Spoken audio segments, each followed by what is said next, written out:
Hello, happy Sunday, one and all. Happy Sunday. We did it. We did it. We made it. We made it another week.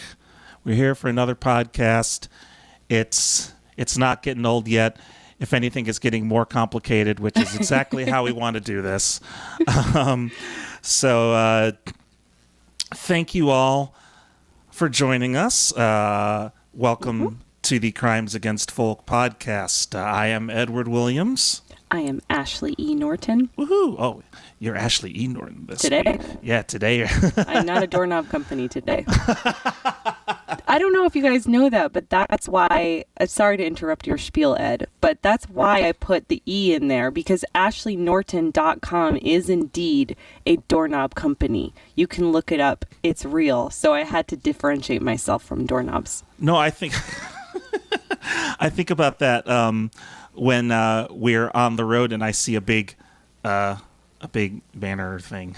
And I'm like, oh, you know what? That's why she used her middle initial there.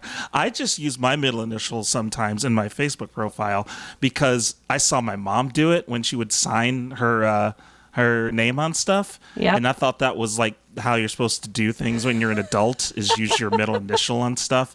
So that just never left me. So well, my best friend in the sixth grade, her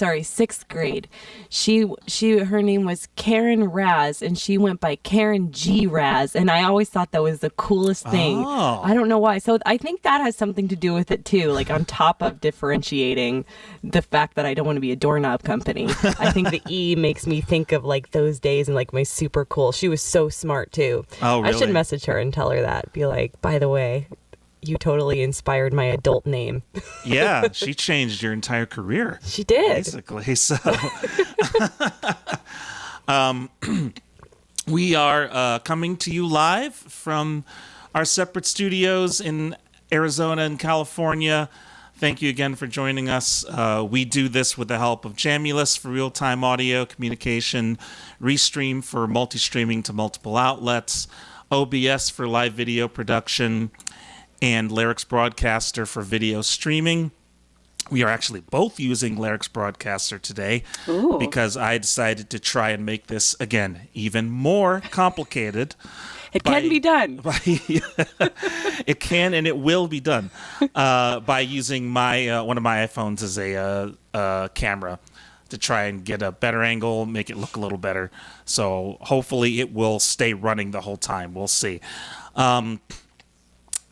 And we will edit this podcast down on Tuesdays, so it's available to you on any podcast app you want.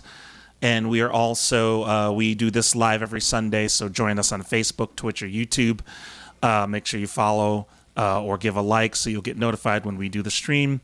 Make sure you subscribe or like when you want to get notified about a new podcast episode. And feel free to leave a review if you are so inclined. Yes. One thing I do need to mention is that we have a new website design. I did it over the weekend to try and make it a little more flexible and try to get the subscribe links up there. I was kind of waiting for iHeartRadio to come in. So now we have a nice little subscribe link. So if you want to know where to find the podcast, you can just go to crimesagainstfolk.com and click one of the buttons up at the top.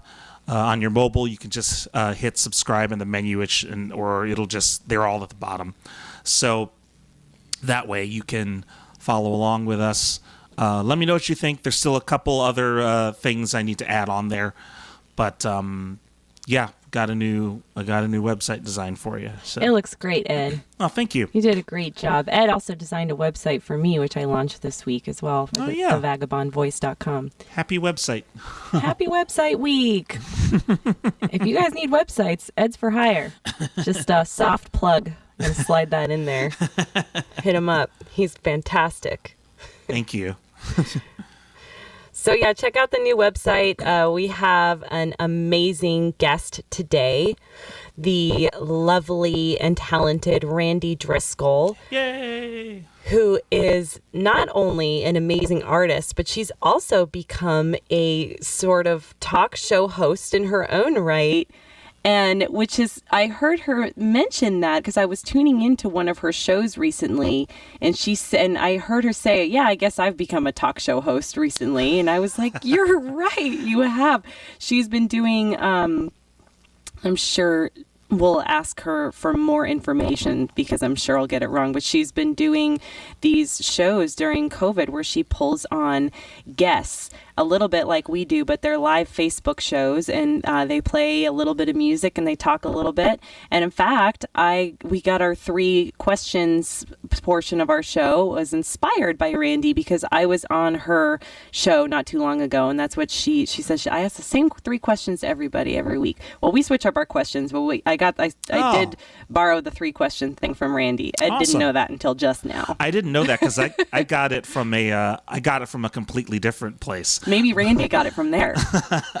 But that's Full cool. circle. I didn't know that. Yeah.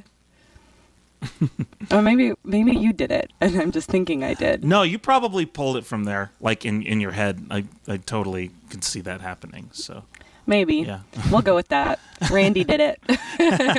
I'm willing to attribute it to Randi. That's absolutely. We are also going to, later in the show, our tips and tricks segment is going to be on accounting. Snooze. Yeah. But you might learn something. You might learn something. I'm going to keep it as not... I'm going to try to keep it as not complicated, as not boring as possible, because I'm not an accountant at all. But these are things that you can do to help your accountant when it comes to tax time and help yourself keep things straight that you may or may not have thought about. So yeah, give a listen and maybe you'll learn something. Yeah, if you're an indie musician, then you should definitely take a listen because Ed's going to run that segment, and he's come up with some really great tips that have helped us out a lot, especially during a pandemic where we were like, wow, so happy we got that set up. So it's just kind of all about dotting your I's and crossing your T's. And if you know, I know you guys know how much goes into being an indie musician, how much there is to do behind the scenes. So if you're not a musician, it actually might be a little bit interesting to you to note that this is something else that we have to think about and do on a daily basis. Yep. I say we as an Ed. We have jobs, we have roles in the band, and I got away with not doing that one. I drew the short straw. Actually, we didn't have any straws. We couldn't afford them at the time. So. No, we did not. I think you just did it because you knew I wouldn't. Yeah, that's possible. Or I just did it because I'm like, it's gotta. Yeah, I don't know what the impetus was, but that's probably what it was. Yeah. Yeah, but after about, we spent about 6 years on the road. Our last show was on March 7th, and so we have dove into this world of podcasting. But because we were, if you don't know this, we were touring for about 250 shows per year, approximately, for 5 years, maybe arguably 6. And this happened all over the United States, as well as 3 major tours throughout Europe and the UK. So we've had, it's not just the music, we wish it were. And in fact, if you have, if you're a major artist and you're signed to a major label, you probably have producers and managers and a label and an accountant and all of this, and a PR person, and some just all kinds of jobs that happen behind the scenes for musicians. But indie musicians, we have to do everything ourselves. And in fact, Ed and I quite enjoy it because it means, sure, there's a lot more work that has to go into it, but you also get to keep everything. So you don't have to share the money around. It all stays in house, and you decide how you want to use it and how you want to pay yourselves and what you want to spend on promotion and stuff like that. On top of that, it just feels really good, and you learn so much. And so this podcast has been brought to you so we could explain to you more about how we do that, help other people do the same, and also pull on other musicians and people in the industry who might have stuff to share of their own, because everyone has a different system and we're just sharing ours. But you kind of got to find what works for you in the end. Yeah, that's the best way, especially as an indie. It's just, now that we have all the tools, it's up to everyone else. It's up to everyone individually to figure out how best to use them. So that's the benefit. That's the one benefit. Yep. So accounting is cool. Accounting is rad. Yeah. Actually, I have no idea. I was just thinking of that. That would be like a that'd be like a 90s promo for accounting. I kind of already saw the cartoon in my head, actually. I'm not going to lie. Kind of like, conjunction, junction, what's your function? But one for accounting. For accounting. We could do that. There's a Schoolhouse Rock for accounting. By indie musicians. But seriously, come, when is tax month? April? Well, hopefully. Typically.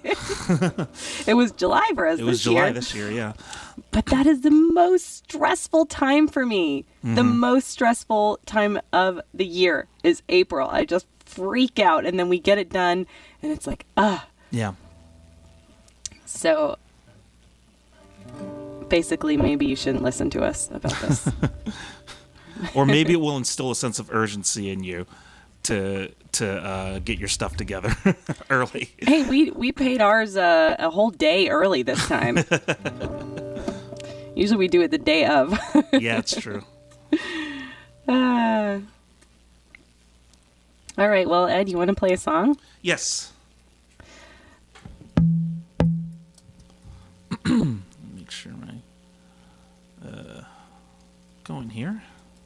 So we decided to do this one today because I was actually combing through my Spotify list, like my personal Spotify list of songs I've released through the years, which have been plenty. But I don't have all of my albums up on Spotify, but I do have some of them. And I found the very first solo album I had ever done. And it was, it came out in 2009, I believe. And I did it. It was an EP. I did it all myself, and I was really proud of this thing because I was in a band called Delcoa at the time, and Delcoa had made a couple of really fantastic studio albums. But I wanted to challenge myself to do something by myself, where songs that I wouldn't necessarily perform with Delcoa, that I had written, and I wanted to record them and get them out there, as well as see if I could produce my own album. And I did it, and it was 6 songs I did in a different studio all over Arizona, and different musicians, and the musicians just did a fantastic job.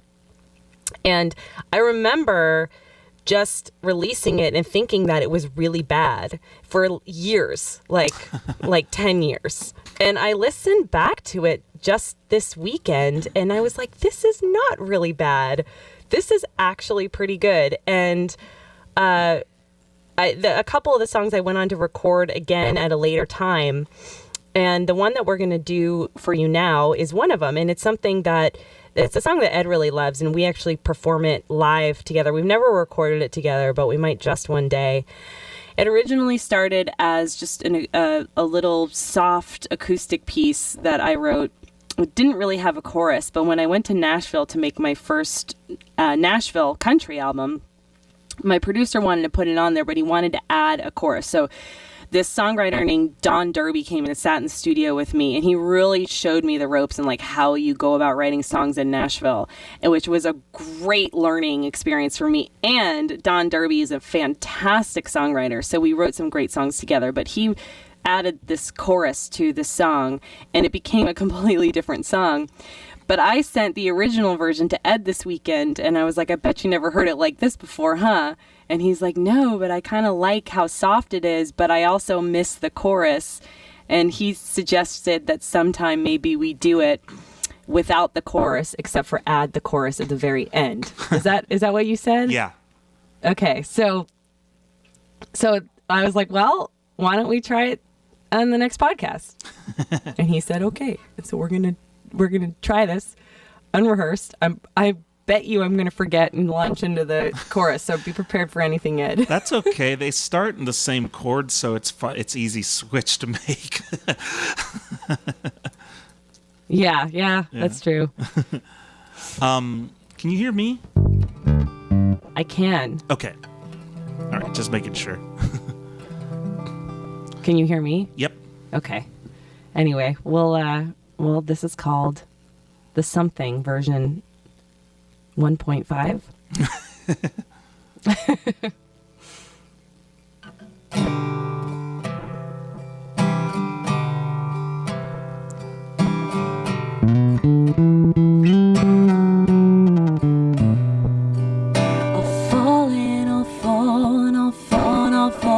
I'll fall again.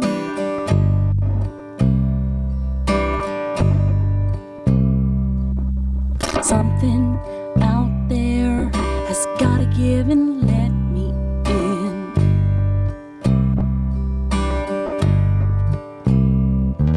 And I'll call and I'll call and I'll call and I'll call and I'll call again. But first I gotta find my own peace of mind. There's something that we gotta be looking for within.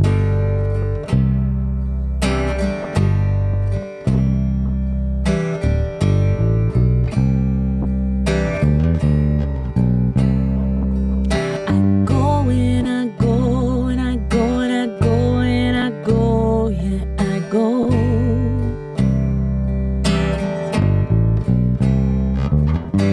Don't wanna stop to hear anything that she knows.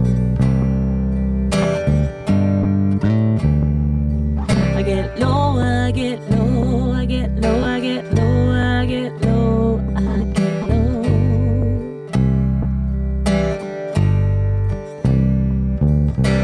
Everything is wrong, I gotta find out what I want.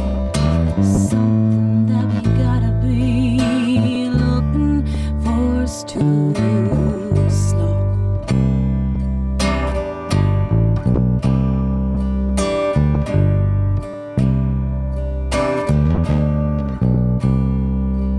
It's gone and it's gone, it's gone, it's gone and it's gone, yeah, it's gone. There's something out there was right here all along.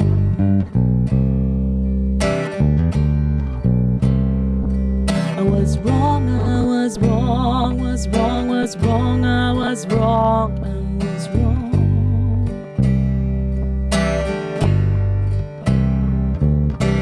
Funny how we know that's the way things always go. There's something that we gotta be looking for is home. I'll take my place out in the sun, find my only one, travel where my road leads. I know that when the day is done, it's all about the something.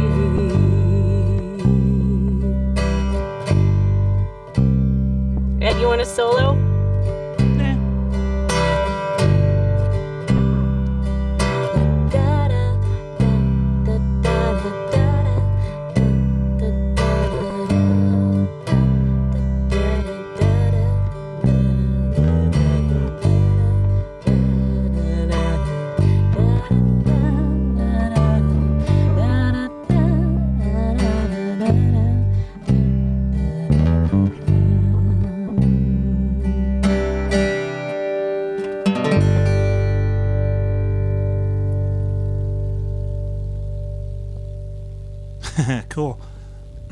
All right. I suppose It's weird, it is weird. but I like it. Yeah. I think if you do a super chorus there. I thought about it, but then I was thinking it'd be cool if you did a solo and then I did the chorus again. But we didn't discuss this ahead of time. So then it was too late. I see. But then I remembered that I did that little scat in the original version, so I threw that in there instead. Yeah, I remembered that.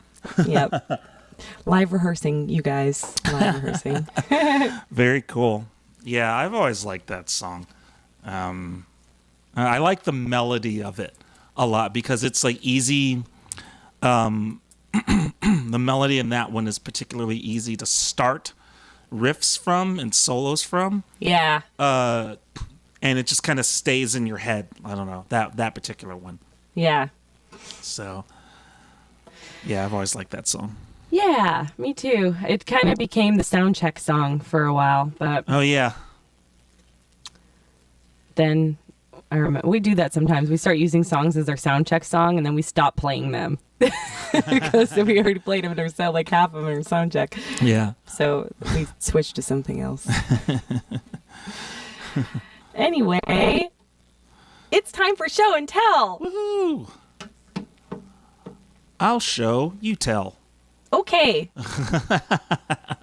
I was scrolling through my Google photos, just kind of looking for a fun photo from our past, and I stumbled upon this one. Whoa! Hooray! So, I got a big smile on my face when she sent me this. I knew you would. And I know it may not look like much to you, but the story behind it is what is so important. So Ed and I, what year was that? Do you remember? To 16? Oh my goodness. Might have been 2016. I think it was 16. Or maybe earlier. I don't know. No, we had the suitcase then. No, we have had to have been 16 because we have Clockwork Heart out there. Okay. Wow. Good detective work. So it was 2016, and we were in Las Vegas maybe on even tour. 2017. Yeah, maybe. Yeah.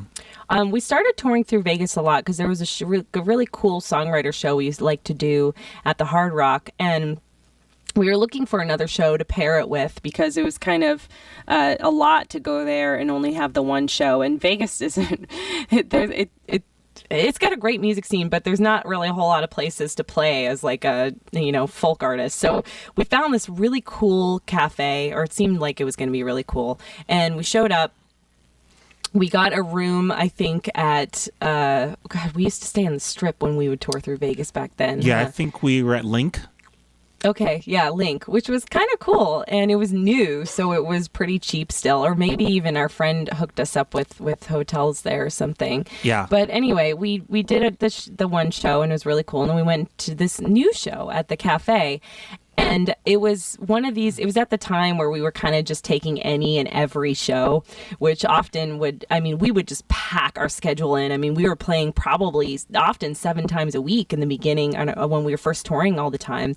And a lot of them were farmers markets and cafes, and a lot of it was for tips because we were a new band and we were just trying to like get our feet wet in the touring industry and, pay our dues or whatever. So we showed up to this cafe, and it was tip based here, or like percentage or something, and we walked in and it was immediately like, oh, this isn't going to be a very good show. Not that the place was bad, it was just they had us off kind of in this weird corner, and we had to set up our own sound system, and I think they, if I remember correctly, they weren't the friendliest. Like nobody came over to us and was like, hey, and warm. We just kind of had to start playing, which is always like a little bit disappointing. When you walk into a venue, you want to be greeted at least, and you would be amazed at how often that doesn't happen. So we're already kind of set up for a not so great show.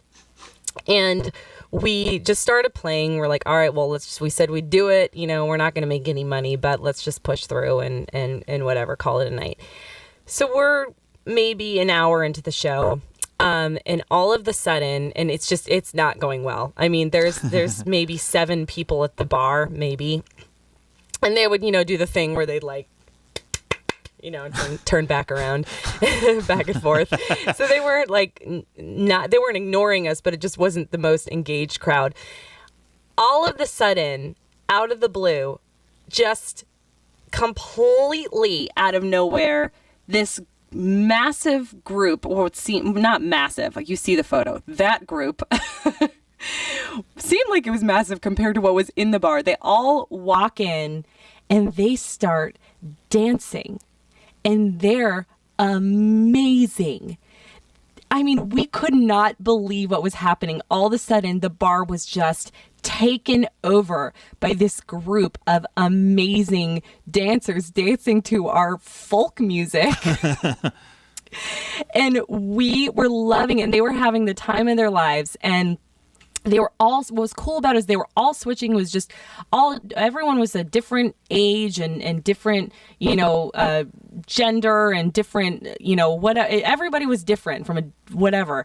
And the girls were dancing with the girls. Sometimes the guys were dancing with the guys. Sometimes they would keep switching partners off and on, and just completely lifted the room with their beautiful dancing energy. Turns out that this is a thing that they do, and it's called Westie bombing. Is that right? Yep. So this is a thing. They go out Westie bombing for the weekend, and they just kind of run around the strip, or we were near kind of Fremont Street areas. Old strip. Yeah, the old strip. So they had decided to go there, and they saw live music, and they're like, oh, live music, and they came in, and then the show, and everyone at the bar all of a sudden was just, they lit up too. Just the whole room, you could just feel the energy just rise through the roof, and it's to this day, this was one of my favorite shows.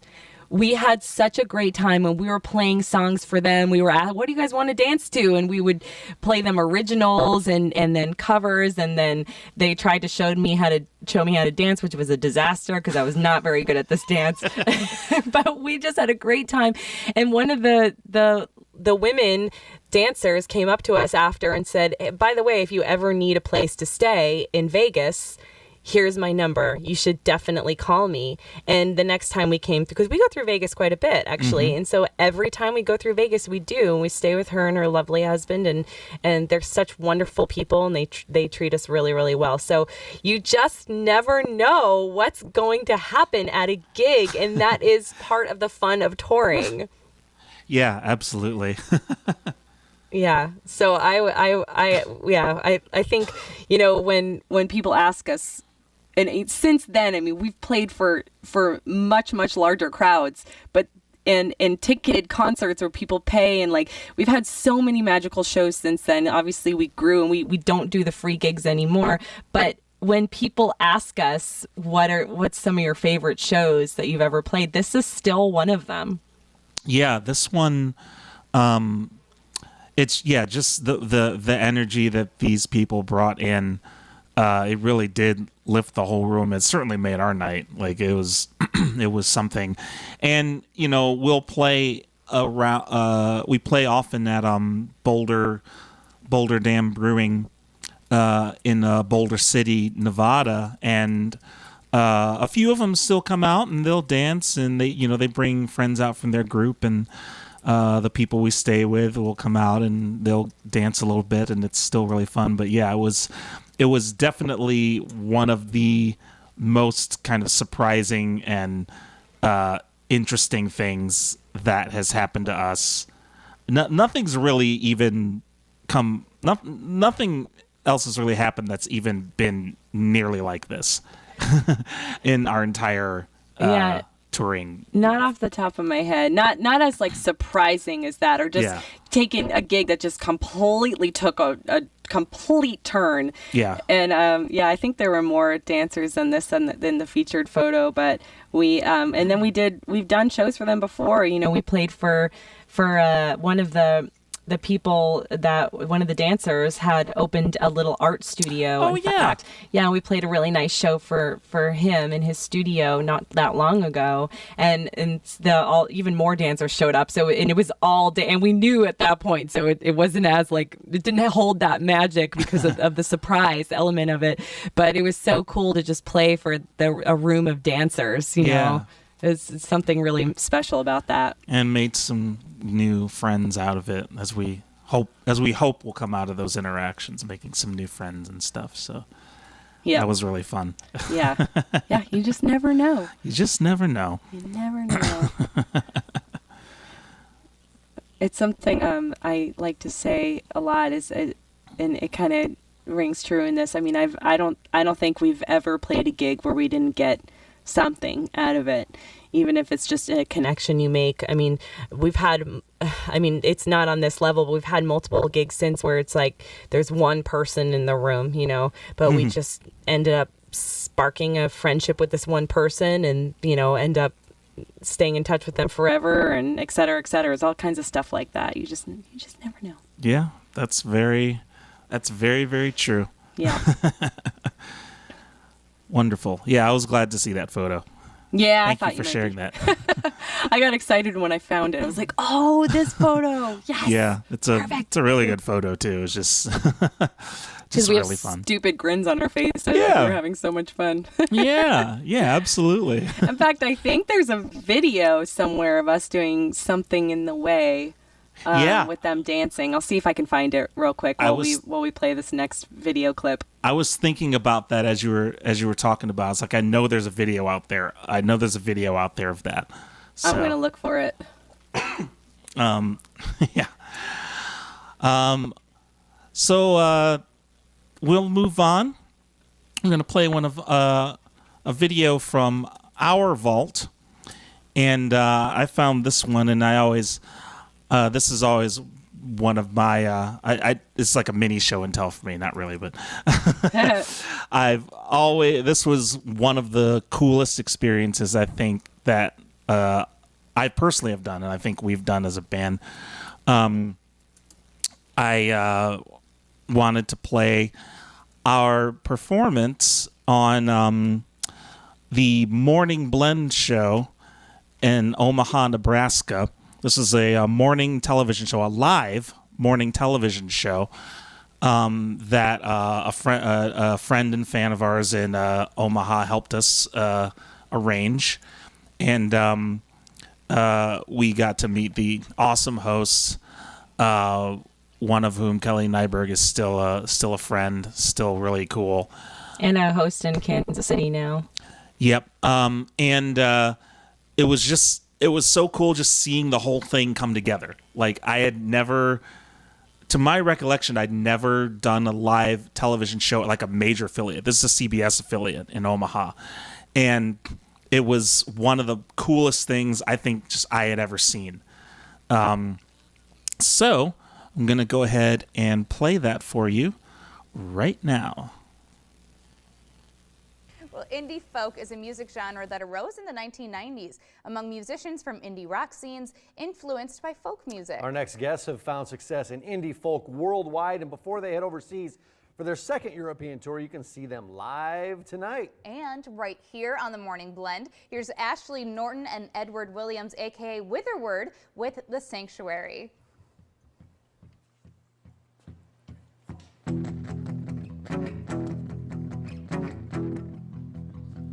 We had a choice to make.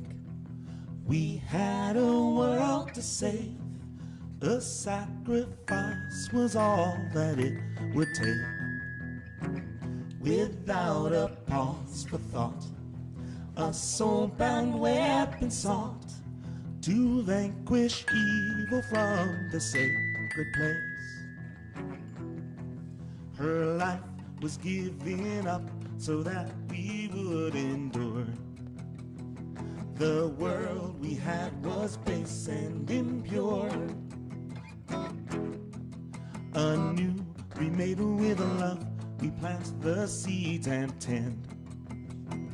The sanctuary would grow again.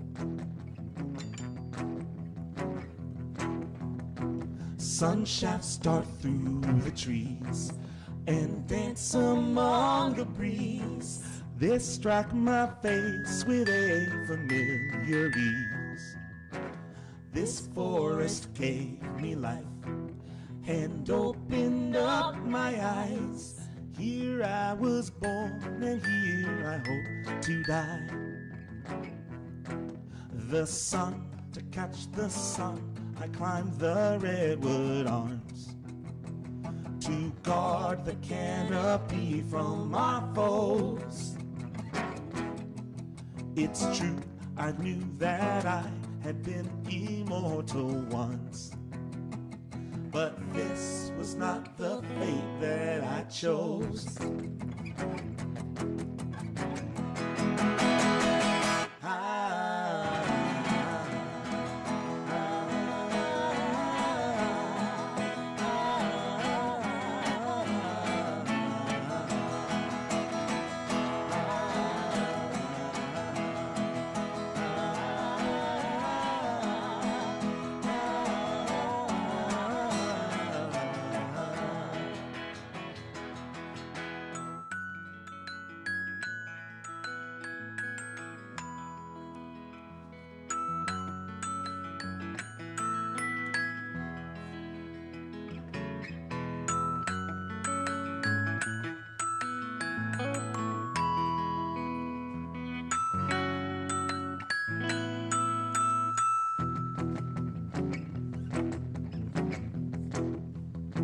Stoic resplendency, enshrined among the leaves, their veins connected to the history. A thousand years, embracing nature's tears, to give their shelter to the creatures here. This light I give to you, they gave to me before, to ward the forces that can restore. My son, my only son, today becomes a day. The sanctuary calls you a man.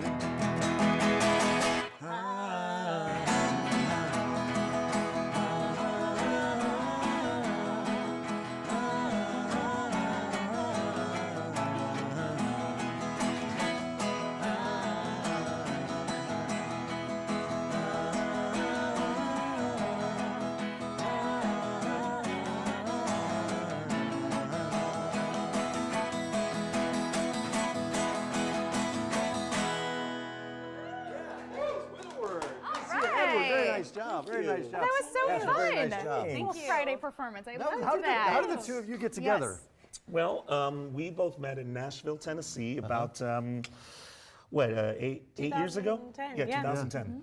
Both living there? Yeah, we were lived both there for living many there. years.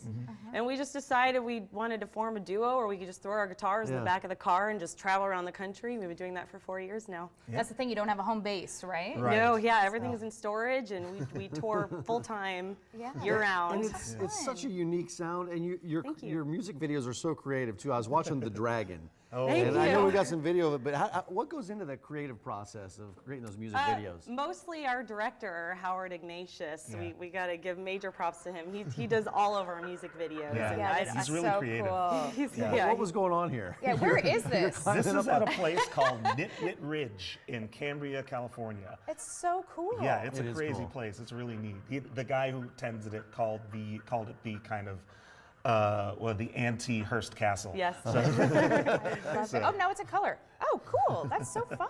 Yeah. Well, you guys have a performance tonight do. that you're having for Omaha, and it's free, which is amazing. So Yeah. where is that at? It's at Harney Street Tavern. We've been Yeah. playing there for a few years now. We come Yeah. through Omaha about twice a year because people come out to see us here. So as long as you guys keep coming to see us, we're going to keep coming back. And It's a great place. It Brady's is a great awesome. place. It's- Yeah, Hardy yeah. Street Tavern is the great. sound there is gorgeous. And your website, you're still cranking it. You're getting ready to go on this tour, right? Yeah, big This European European tour. tour? So you're looking to June, raise July. monies for that still, right? Yeah. People can donate Yeah. to get you back to Europe because you were there in 2017, did I see? Yep, Yeah, you were that's there right. last summer, and it went so well. We started getting invited back to other places and expanded into other parts of Europe that we hadn't been to before. And there's some potential sponsorships, and Yeah. it's, what is it, Europe.witherword.com, or you can just go to witherword.com and, Link to it from click there. the big button that says help get us to Europe. Yeah. Congratulations. That's Yeah, exciting. congrats, and good luck tonight, Right. yeah. Yeah, Thank you. thank Really you. unique, creative sound. It's fun. Thank you. We appreciate you coming on.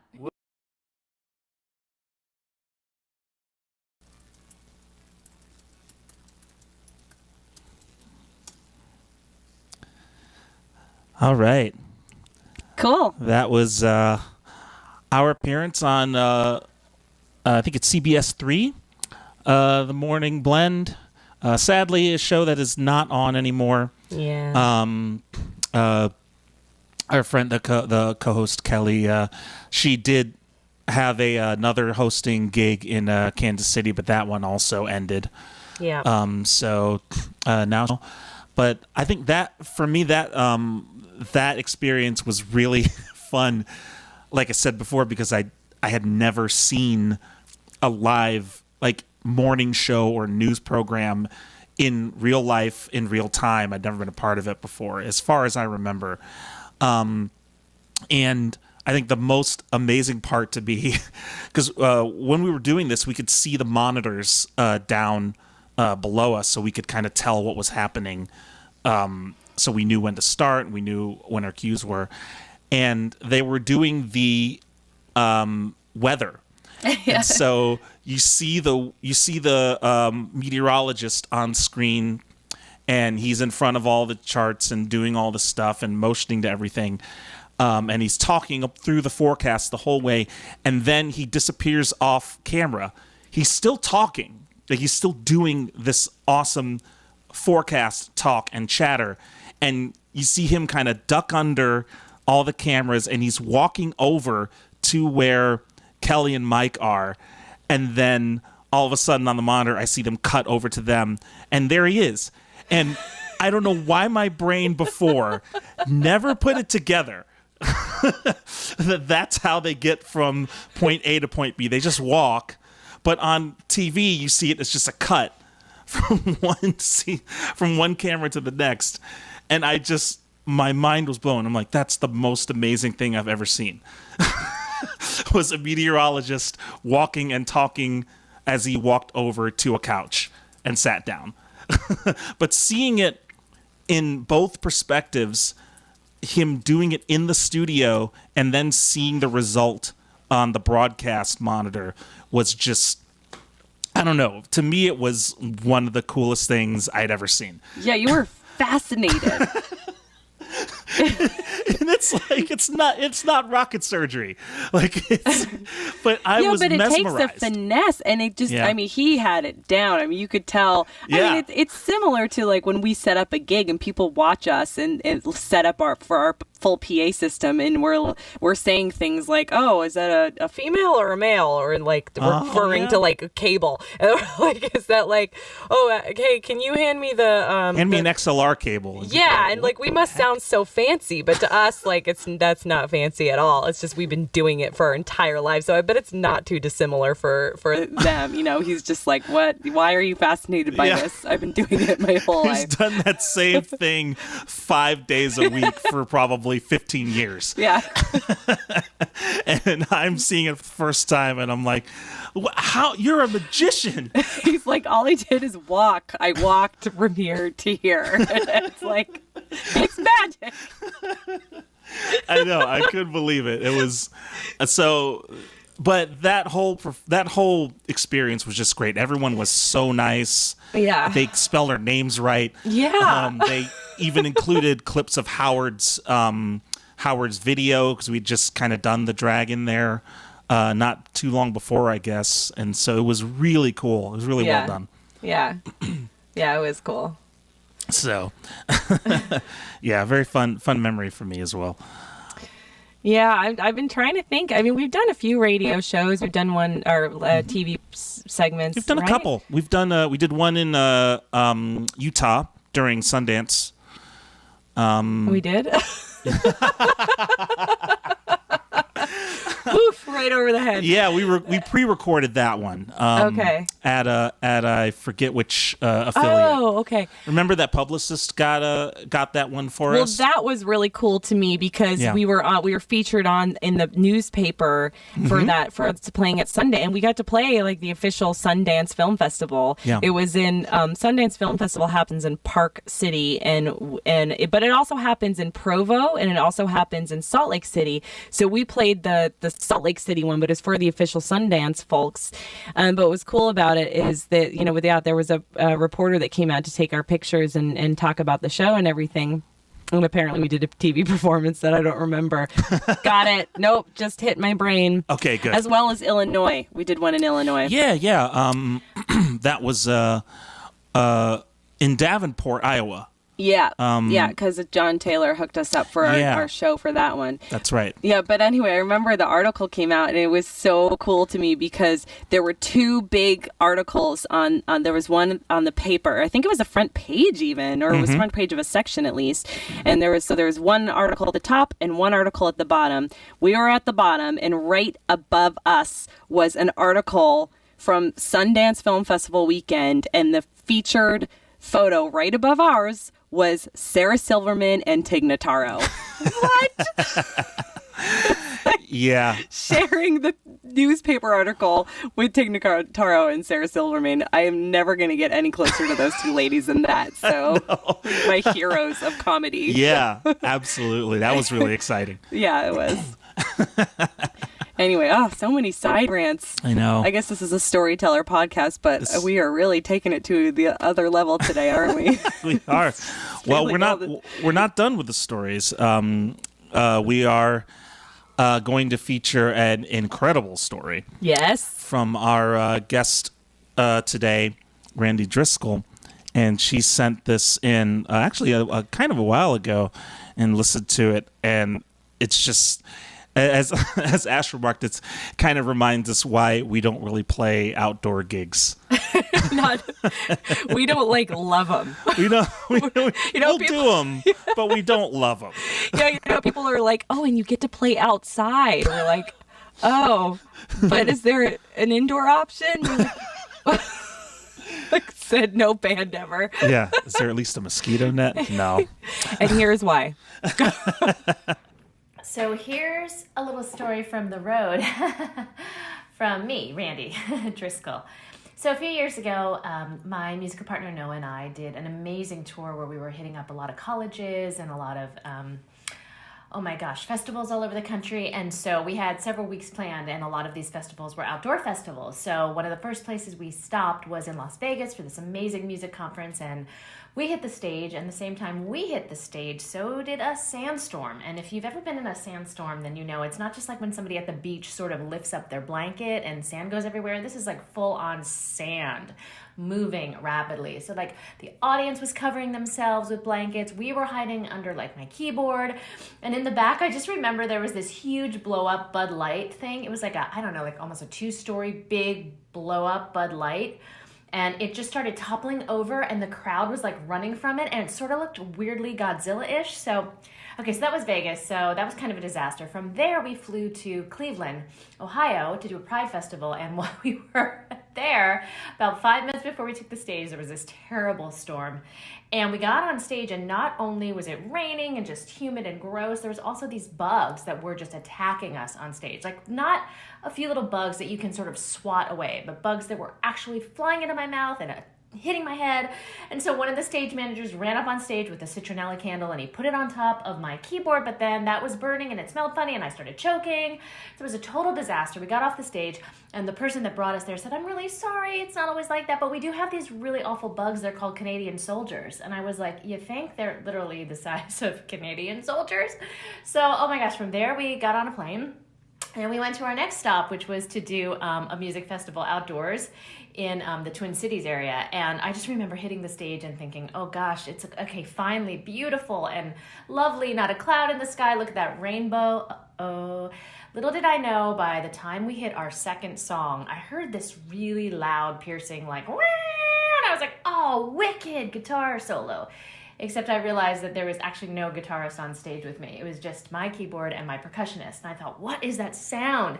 And the minute I finished the last note of my song, the MC kept running on stage and was like, "You have to clear the park. Everybody clear the park. That's a tornado warning. Get out, get out." So the people in the audience started fleeing. We grabbed all of our stuff, all of our instruments, our merch. We ran, and sure enough, a tornado luckily did no major damage, but did touch down like 2 cities over. So, okay.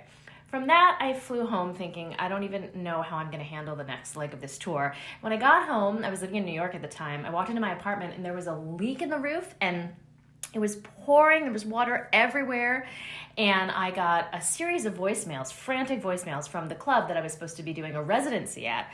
And so as I'm trying to deal with my leaky roof and everything that's happened on tour, I listen to my voicemails, and it basically says that the club that I was supposed to be doing all these performances in was canceling all the shows because it was flooded, flooded away, like no shows, club gone. So I thought, this is insane. I have no idea what's going on. And I was scheduled to leave on another trip. And I was really hesitant to even go. But I said, it's I'm headed out to Santa Fe. Hopefully it'll be fine. So I went out to Santa Fe to do some music with my producer, Larry Mitchell. And the first night I got there, we went out for dinner. And I told him this whole story. And he looked at me and he was like, that's kind of nuts. And we were having Chinese food. I remember it really clearly because when the waitress came over, she brought the check and she brought 2 fortune cookies. So Larry opened up his fortune cookie and it said something like, you will live a long, happy life, 8, 6, 14, 28, 1, and win a Grammy, smiley face, or something like that. And I opened up my fortune cookie and there was nothing in it. Like zilch, zip, nothing. And I thought that was totally a sign. And Larry said, I think you need to use that and write a song about it. So I did. I went back to my hotel room. And I wrote a song called Lucky, which then became the title track of my CD. And a story that I just like to share about the weather and whether or not it follows me. I don't know. Since that time, I've been way luckier. But that was just a brief look into the summer of horrible outdoor shows. Okay, thanks.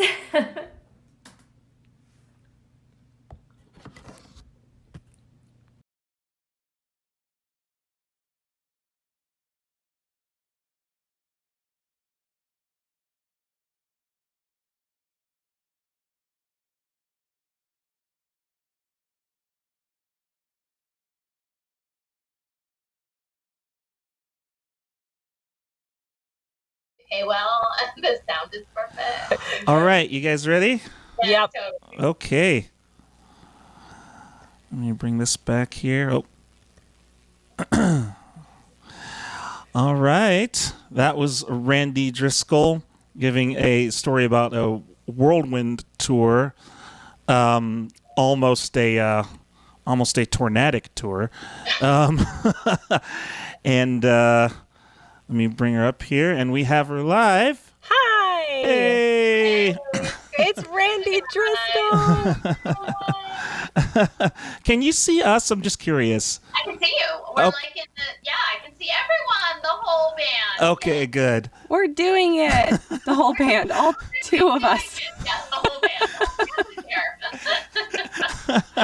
How are you doing? I'm doing well, thanks for asking. We're hanging in there, thank God. We're safe, and Good. I'm here in Nashville with my little family of 3, and we're just, here we go. This is what it is now. Yeah, welcome to Nashville. You're never leaving your house again. Yeah. Oh my gosh, I know, but it's so good to see you guys, and I love what you're doing. I love that you're doing this, and I mean, everyone's just trying to find a way, right, to weave like a new form. I don't know, but if this is how we get you, I'm happy this is how we get you. So. Well, and Randi, you have found a way too. She was just telling us while her story was playing that she went live every single day with a different guest on her live show for 70 consecutive days. Yeah, nuts. I don't know. It started off with a really good idea on my sofa. I turned to my husband, who also is like my graphics department and my cameraman and my set designer. And I was like, I think, I have to do something. I've got to reach out. We need community. I have to check in with my people. Because like Ash, like you said, we moved here only, not even at that time 2 years ago. So I was, desperate to reach out to people in other areas and kind of like make sure everyone was doing okay and build community. I turned to him on the sofa. I said, we'll go live. And he was like, okay. I'm like, we'll go live every night. He was like, okay. I'm like, well, just every night. He was like, oh, and I thought in my head maybe like 2 weeks of this, seemed like that's what would happen, maybe 3 if it got bad. And then something like 11, 12 weeks later, we were like, oh, we're still doing this every night. So we finally stopped, and now we come live once a week. But Yeah, which is probably more reasonable, but that is a really big accomplishment. I mean, just to get 70 quality artists on your show, and I listened to a few of them, and you had some really fantastic artists on your show. And I was like, oh my God, I'm just honored that I was one of them at one point in time to be paired with all those other people. And you've become a talk show host. How does that feel? I have no idea. I don't know. But it's really fun. And it's such a neat way for, my friends and my followers to be introduced to all of these incredible people from all over the place. It's really special, and it does make it, it's just a way to connect people. And I think community is so important right now. I really do. I mean, it makes us feel better. It didn't matter what kind of a day we were having. At that 1 hour every evening where I could, reach out to people and connect, I felt so much better and so much more hopeful. So, it's really something that I'm happy we were able to do. So, and we're still doing it once a week. Yep, and we'll pop in from one time so be sure to check out Randi's show, because as you know, it's once a week now, and so is it Facebook only? Yes, it is. We do for now. It is. It's just we found this little way to do it, but we're looking into other options. We show it after the fact on YouTube, but for now it's live on my Facebook page. Yeah. So, and can you tell our audience what your Facebook page is so they can find the show? So you can find it on just facebook.com/Randi Driscoll. Do it from my music page. You can also do it from my personal page, but my music page is a good one to do it on. And what day, is there a day and time of the week that you do it? We've been doing it, the show, Randi's Live, is Friday nights, and it's 6 p.m. Central. And then I'm trying to do a concert from home once a month. So that's just sort of like an hour and a half of just my original music and just stories behind the songs, So that's a little bit different than the Randi's Live, which is more of my, my talk show, my variety show that I'm hosting. Variety show. That's good. Yeah, when Randi and I met, how sometimes you meet people and you're just like, I love you so much. I don't know why, but will you be mine forever? Like, that's how we felt when we met each other. We're like, we're sisters. It's done. Totally. It's just instant connection. And it all makes sense now, like it all makes sense knowing you. Yeah, because we're like almost the same, basically. So, yeah. And we're both talk show hosts apparently too. So. But I was telling our audience earlier that I'm pretty sure I borrowed this idea from you after being on our show. So you inspired, we're not entirely sure, but we're just going to go with it, that you inspired this next thing that we're about to jump into, which is asking you 3 questions. Oh, I love it. Yes, I do that. Yes, it's great. It's a different perspective, right? From all kinds of people. Exactly. I know you ask us every guest the same 3 questions every time, but ours, a couple of them stay the same, but we try to change it up a little bit. Starting with the first question that we have for you is regarding your move to Nashville. Like, what led you? Because you're originally from San Diego, right? So born and raised in New Jersey, and then living in California for years and years and years, a little time in New York. I like to hop, zip codes, try them all out, see which one fits, Good move. And then moved to Nashville after touring here pretty regularly for 10 years and obviously loving the music community. My mom passed away after her second battle with cancer, and we'd been taking care of her out in California. And losing the last member of my immediate family was just an eye-opener to me that life is really short, and we had been toying with the idea of coming to Nashville. My husband, Andrew, had a 4-hour-a-day commute to his job.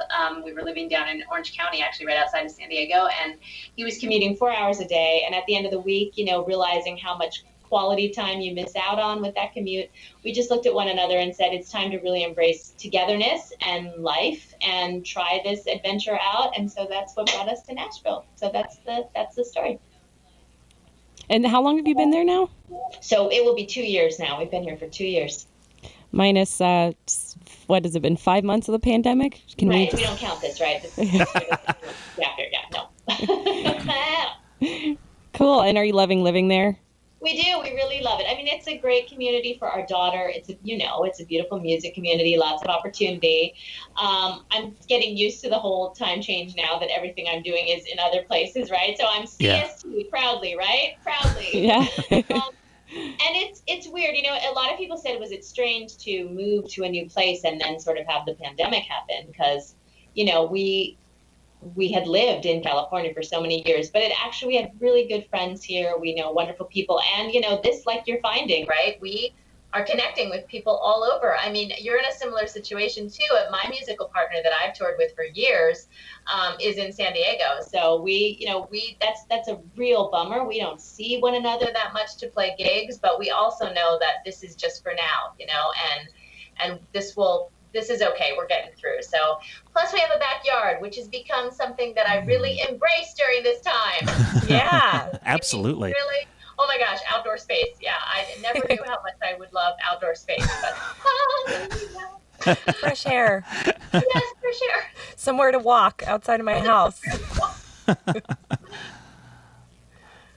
One thing I wanted to ask, I didn't put it on here, but how do you manage your career and having time for your family? I know everybody has it differently because everybody's different. And so I was curious how you managed to adjust once you started a family.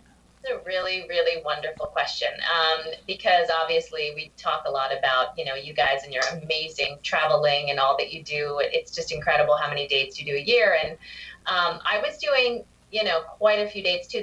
There's a big, big difference now. My dates are shorter, so I go out for smaller durations. So I make it that I try to pack as much into like 5 days as I can, and then I head home, because I feel like more than that, I mean, being away from my daughter, who's still pretty young, that's hard, So I'm very conscious of where am I going? Do I have those anchor gigs, the ones that are really going to sort of, they're paying gigs, they're good paying gigs. Are they going to afford me to do some of the other ones that I really want to do, but maybe we're not going to make as much money, right? Yeah. And then, I also try to go to places like you guys do, where I have a really good hub of people. And then if there's an opportunity to bring my daughter, because maybe I'm going somewhere where we know a lot of people, then I try to do that too. And, my awesome husband holds down the fort here when I have to be gone, which is really important. I have a partner that's able to do that. But I definitely have changed that way. So instead of just like sort of going out for a couple weeks indefinitely and being like, oh, I'll find a gig, I'm sure there's a coffee shop that'll let me in, I'll throw out a tip jar. I'm a little more focused on shorter, 5 days at a time, maybe 6, come back. So that's fantastic. I've seen a few groups who have, who've had kids and they've had to tour with them on the road. And again, everybody's different. So it's really wonderful that you're able to still kind of, you're able to find a good balance between everything. And have a super supportive family, which is amazing and key that for helps any a artist. It helps a lot. Yeah. Yeah, that helps a lot. So actually, we had come up with this question specifically for you, Randi, because there's something else that I think is absolutely. There's a million things that I think are magnificent about you, but one of my favorite Randi Driscoll things is the Jingle Ball, and we're wondering if you could talk about that a little bit and the inspiration behind it. What made you start it? Yes. So we do a Christmas show every year, and we're so happy to have you guys on our last one. Last year was an amazing addition, and it's really a night where I showcase many, many acts, and we get up and we do all kinds of music, original music, holiday songs. It's super fun. We've had it in different places over the many years that I've done it, and we've done, well over, we think 15 at least now that we've done. And it's it's a joyful night of togetherness. But the idea stemmed that many, many years ago, when I was living in San Diego, I got asked to do, I like to say, a very popular radio station's Jingle Ball, right? So they invited me, and I was super excited. And you can tell how many years ago it was by me saying that, I spent all my money on flyers, and we put posters up everywhere, right? And we had a voicemail number that people could call for information. I mean, this is what you did, right? When you had to get the word out. And about 2 weeks before the big Jingle Ball, my band got canceled. They said, we booked a national act in your place. Sorry. Oh. And that was it. Yeah. Oh. And so the next year came around, and they said, well, we've got great news. Same radio station. They said, we've got great news. We actually have added an acoustic stage this year, and you'd be perfect for it. And so we'd love for you to play on the side stage, basically. And I said, well, okay, that's great. We'll take it, and we'll do it like a trimmed down version, and it'll be great. Same thing, told everyone. Oh, I know it was a bummer about last year, but that year, second time, they canceled me again. Yeah, they canceled me again. Sake. And I was so angry. I just thought, this is insane. And it's super disrespectful. And okay, so I didn't know what to do. So I thought, I'm just going to make my own Jingle Ball. And so theirs was called Radio Station's Jingle Ball. And so I created Randy's Damn Jingle Ball. And I did it at a coffee house, which had thousands less than their Jingle Ball did. But it was still packed. And I think that year, Lisa Sanders was one of the people who you guys know and love, was on the stage with me. And another act, maybe Carlos and Toka. And we did this Jingle Ball, and I called it Randy's Damn Jingle Ball, and everybody loved it. And I thought, I'm just going to do this every year. So it turned into this big thing that I do every year. So there you go. That's Randy's Damn Jingle Ball. That's fantastic. I mean, that needs must, right? When people are just, yanking you around, you just got to do it yourself. Yes. I made my own damn ball. And in my eyes, it's no small thing. I mean, we got to play it this year, which was a super big honor. And the year before that, I got to attend it. And when I attended it, because I had met Lisa Sanders, and she was like, you got to come to this thing, and you got to meet my friend Randy. So I came, and I was just like total like fangirled out in the front row, like, what is this magic? And what a dream to play on the stage one day, And then you invited me the next year. I was like, yeah, cool, that's cool, I'll do it. Yeah, sure, Randy. Yay! But as soon as I hang up the phone. Yeah, it's a really good night, and we're trying to think about this year, even after I moved from California, I still had it in California because that's where we've always had it, and I have a feeling that there will be a Jingle Ball. It's looking more and more like it's probably going to be virtual, but we're already talking about some people about how we want to do it. And the one nice plus is that as it's grown over the years, right, it got to a point, because we have vendors come, and you weren't there like 3 years ago, but we had an outdoor stage where people would play, right? There was like during intermission, there was like another stage. It turned into this whole thing. And I thought if this year we could actually probably get everyone on, because we could do it virtually and have everyone that I ever wanted to be a part of it be a part. So we'll see. We're thinking about it. But Randy's Damn Jingle Ball is not going away. Yeah. Yeah, that's the benefit of doing it virtually, isn't it? Is like you may actually have more people available because they can't go anywhere and they don't have to travel anywhere. So yeah, maybe. Yeah, that's the hope.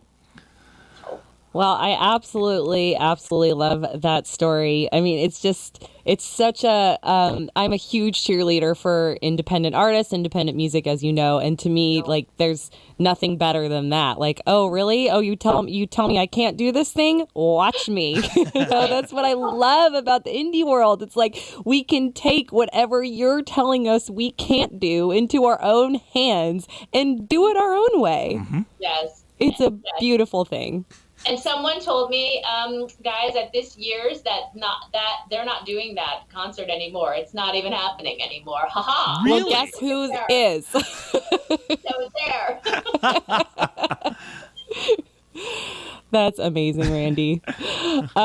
Okay, well, we've got one more question for you, which I guess Ed really likes this question because I came up with it a couple weeks ago and he still got it in our... It's permanently in our notes. So. Yeah. It's a pretty interesting question, though, because to me, it tells you a lot about someone's character, right? Yeah. So the question is, if you could have a superpower, what would it be? Oh, that's crazy. Okay.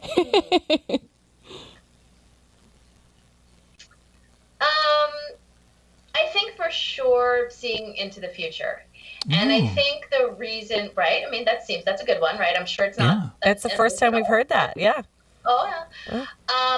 And the reason would be, I think I spend a lot of time. I was on a Zoom lecture series the other day, and I was a guest, and I was talking about how a lot of my music, of course, as songwriters, we write about things that have happened to us, right? And we're very, we and then if it didn't happen to us, we write about something that happened to someone we know, right? Yeah. That's kind of what we do.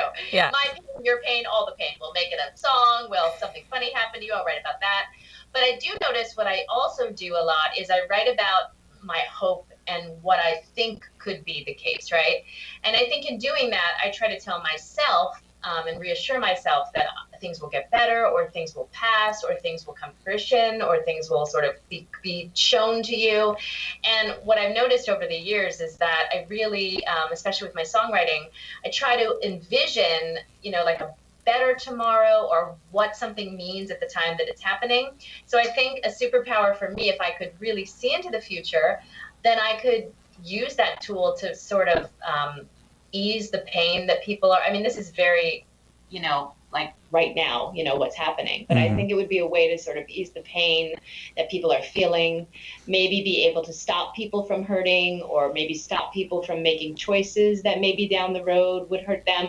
But if I could explain why, I'd be able to say, well, listen, in the end, this really turns out okay, or this really is going to be something beautiful. Or if you can just hang on for this minute, you're going to be okay. Or if I want to tell my daughter why she, should really brush her teeth, I'll say, in 10 years, you're going to have the most beautiful. No, I don't know. That's just a parenting tip. I think really being able to see into the future, I'd be able to not only ease my own mind, right, but be able to kind of proceed cautiously. Because one of the things, like even watching your amazing, your show as we were, logging on in the beginning, I mean, you're really being so creative in the way that you're doing this, right? But like, how long are we doing this for? Like, like when are we together in a band, like touring? Like, when is the next real Jingle Ball, And so I think the gift of really seeing what could happen could really be helpful on so many levels, and it would bring me some much needed peace that I'm sort of longing for right now. So you wouldn't do the Back to the Future 2 thing and get a sports book and get all the winners for the next Triple Crowns? My husband wants to chime in because he's suddenly thinking, Andrew's like, that sounds very good. Yes, I like where you took that. No. No, it's more for like peace of mind. Right, yeah. Yeah, I understand what you're getting at there. And when you do come up with that superhero power, I am going to be right by your side with my invisibility, and we are going to conquer the world. Oh, I love that. Oh, we could take over the world. Oh, yeah. I can see the future and you're invisible. Oh, my gosh. Come on. We could accomplish so many things. So much. Well, thanks so much, Randi, for joining us today. This was really wonderful to get to chat with you again, because it's been a while since we got to see you in person. Thank you. You guys are wonderful. I'm a big fan. Thank you. I love both of you, and I love your music. And I can't wait to have you guys together as a guest on our live show. I really want to make that happen. So let's find a date in the next Thank couple you. of weeks. Yeah, because you're wonderful. So Let's thank you do for that. having me. Where can people find your music and you? So RandiDriscoll.com, Randi with an I, is a great place to look. And then I'm everywhere that you can sort of stream and find music. So, and we put all of our shows up on YouTube. So YouTube is a really good way for content right now. Not only are all of our live shows up, but a lot of new music that I play, a lot of new videos are up there. So I feel like that's a really good place for people to find out what's happening right now with us. Okay, awesome. Yeah, and we're gonna do one of those later in the show, so you'll get to see kind of the full Randi Driscoll effect. Yeah, we will bring you Randi Driscoll music later in the show. Don't worry. But thank you again. It was really wonderful chatting with you, and we hope you have a wonderful rest of your day, and you stay safe out there, okay? Bless you guys too. Thank you so much. Thank you, Randi. Good love. Bye. Much love. Bye. Bye-bye. She just brightens up my day. Absolutely. I mean, she's such a positive person. Yeah.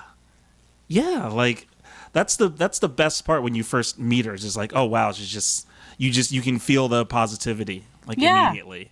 Yeah, kind of similar to the dancing. It's like she just elevates the room, you know? Yeah, absolutely. I had only met her at the Jingle Ball that we played, and I was like, wow, yeah, she's super, like, she's got this down, and she's really excited and really happy, and she puts on that, makes you feel good about yourself. Yeah, it makes you feel good about yourself. She's a really, really supportive person, which it bears out because she's got a yearly festival that she puts on, and to try and support music community because no one supported her when she tried to do it. So I love that so much. And you can hear it in her music too. Like to me, and you'll hear it later when we play one of her songs. Her music matches her personality a lot. Like it's very uplifting, and there's a message behind it always, Absolutely. which I really, really enjoy. So fantastic songwriter, fantastic singer. So we'll get to that in a little bit. But in the meantime, we are going to move on to our request segment. Woohoo! Yay! Which we've already filled. Sorry. So if you guys have songs that you want to hear in next week's episode, please do type them in and I will write them down and we'll play them next week. But for now, we've got 2 requests in one from Alice Williams that she requested this last week. And I'm just looking for the lyrics because I don't remember. In your book? In my book. Did you ever see that movie, Hocus Pocus? I don't think so. I maybe like clips of it. It's a Halloween kind That's of thing. Bette Midler and Sarah Jessica Parker. Okay. And one other woman. Yeah. That I can't remember her Nicole name. Kidman? No. Oh. I can't remember her name. But every time she calls for her magic book, she sings it. Book. That's cool. That's what I was just doing just now. It's calling for my magic book. Which is this, the Witherword lyric book. Oh. Anyway, we are going to play a song called Teeth first. Can we capo this one? Were you just about to ask me that? I was going to ask if you would take the guitar, actually, okay. So I could just sing it. Yeah. Do we capo it? Do we normally? I think we used to, and then we maybe tried, because it was capoed on one, and then I think we maybe removed the capo. Let's remove the capo. My voice is a little hoarse today. I actually played a gig last night for the first time in 2 months. It was like the best gig to play at Koizen Cellars in Poway. And it was the best gig to play because I was basically on a little island in the middle of the parking lot, like 30 feet away from everybody else. And then all the tables were very spread apart and close to, and then I was just really, really safe, and I didn't even really get close to anybody. The sound was fantastic because there was lots of buildings around for the sound to bounce off of. It was really pretty cool, and they set up lighting for me and everything. It was nice, but I was like, 3-hour show, singing for 3 hours by yourself. It's something I'm not used to anymore. So. Oh, wow, it's 3 hours. Oh, yeah, it is. Yeah, but it was really nice. It was fun. So if you guys are in the San Diego area, you should go to check out Koizen Cellars on Saturdays. They're doing music like this. That place is great anyway. Oh, yeah. They're really cool people. Really cool people, great wines. Darius just wrote a book. Oh, no kidding. Yeah. In fact, maybe he's somebody we want to get on our show sometime. Yeah. Because his book is all about living your passion. His passion is wine and opening his winery. And it's fantastic. One of the highest rated wineries in the San Diego area. And their wines are really, really good. So. Yeah. Real quick, this is a capo. We basically, as a guitarist, you use them to sort of simulate what the nut is doing at the base of the headstock. So that's kind of how you have this open string and everything's tuned. And you can change that, and it makes it easier to do open chords in different keys. So that's what a capo does. But I don't need it for this one, so. Yep. I just wish there was a way to capo down. You can capo anything up, but. Right. Yeah, exactly. Like we've run into that a couple of times. I mean, you could put it way high in the neck, but then it just sounds stupid. It just sounds weird. Although I've done that a couple of times with songs which started out as laziness, and then I was like, oh, actually, it's kind of cute. I kept it. I don't do them anymore, but I did do them in the past. That's awesome. Okay. You hear that okay? Is it Yep. It's not too loud? Sounds good to me. Okay. I forgot to check the volume of this before I muted it, so so I'll have to take your word for it that it actually even sounds like anything. So okay. All right, ready? Ready.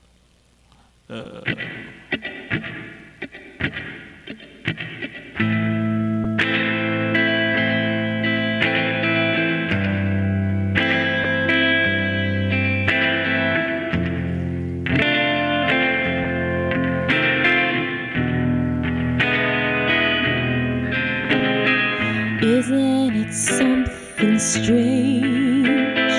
I can feel the change. Red wine won't do.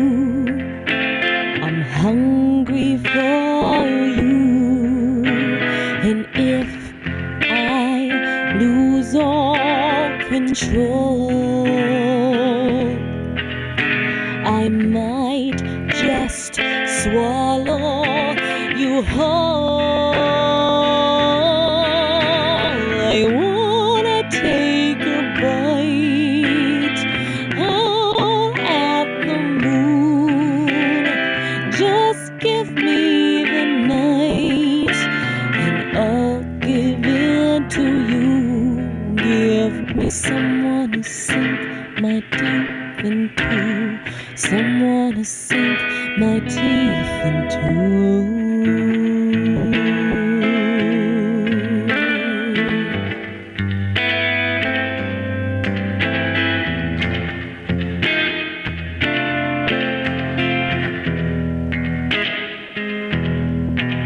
I don't wanna fall in love, but I wanna make you look deep into my eyes, hypnotized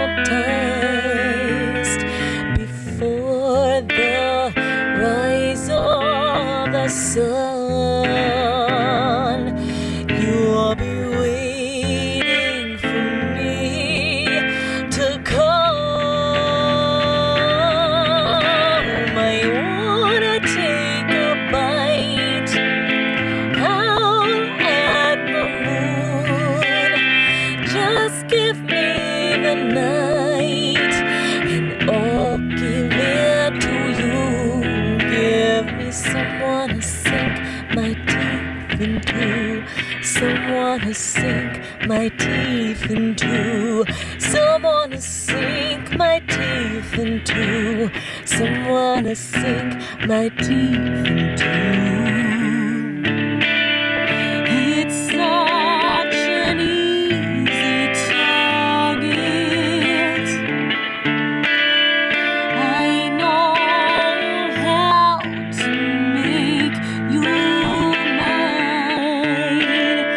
My dear, we know you tried, but don't deny me love you cannot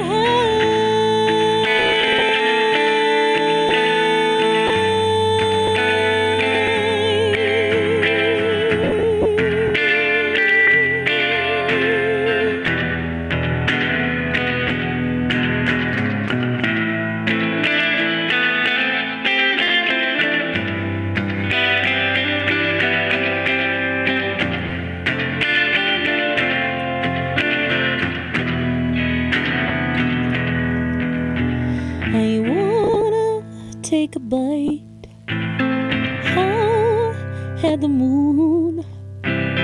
Just give me the night, I'll give it to you. Give me someone to sink my teeth into, someone to sink my teeth into, someone to sink my teeth into, someone to sink my teeth into, someone to sink my teeth into, someone to sink my teeth into.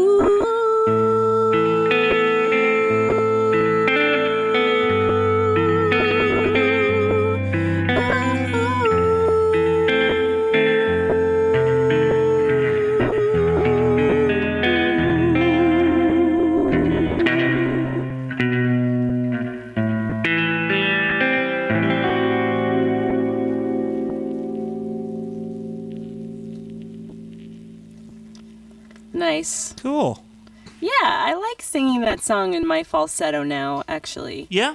Yeah. Awesome. I used to belt it.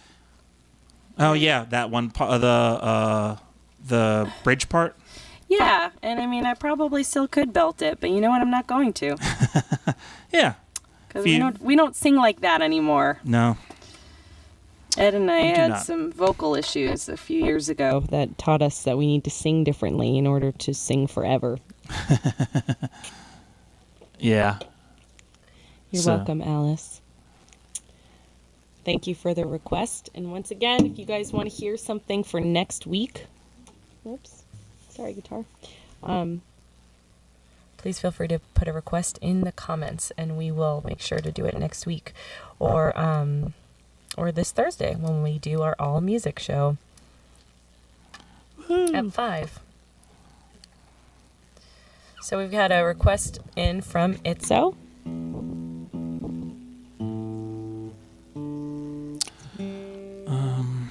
Mannequin. This is off of our Clockwork Heart CD.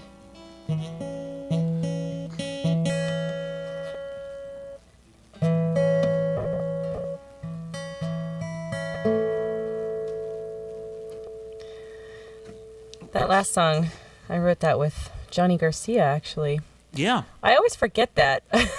It's because it's so different from the one you guys kind of did. Mm-hmm. It's a bit of a different feel, I think. Oh yeah, for sure. I would love to find that recording, that demo we did of it. Actually, I have it somewhere of he and I. Yeah, because we did.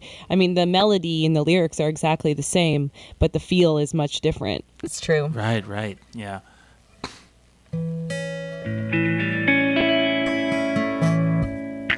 All right. Ready? Ready.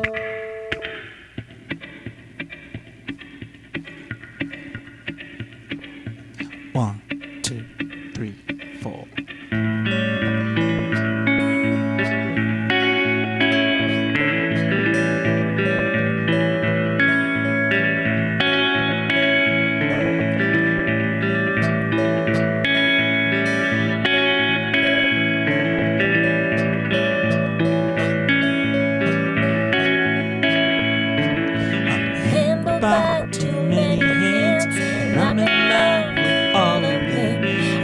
Said it's only you, and if I did, that isn't true. I may be thinking like a man, but I love you like a mannequin.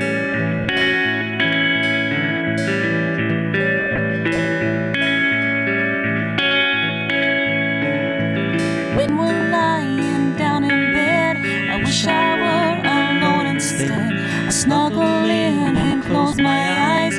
In my sleep I'll realize when I'm dreaming about him, I love you like a mannequin.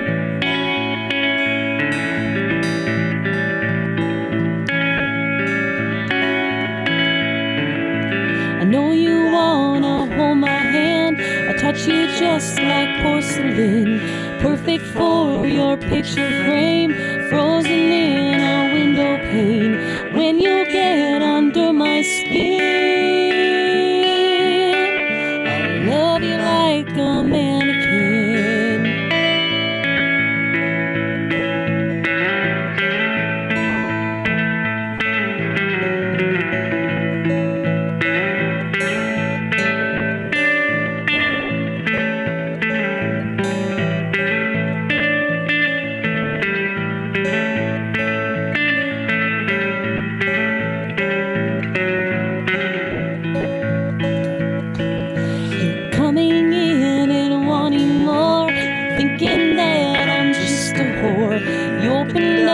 Centerfold before I could take off my clothes. I'll give you the woman you think I am. I love you like a mannequin. I love you like a mannequin. I love you like a mannequin. Love you like a mannequin.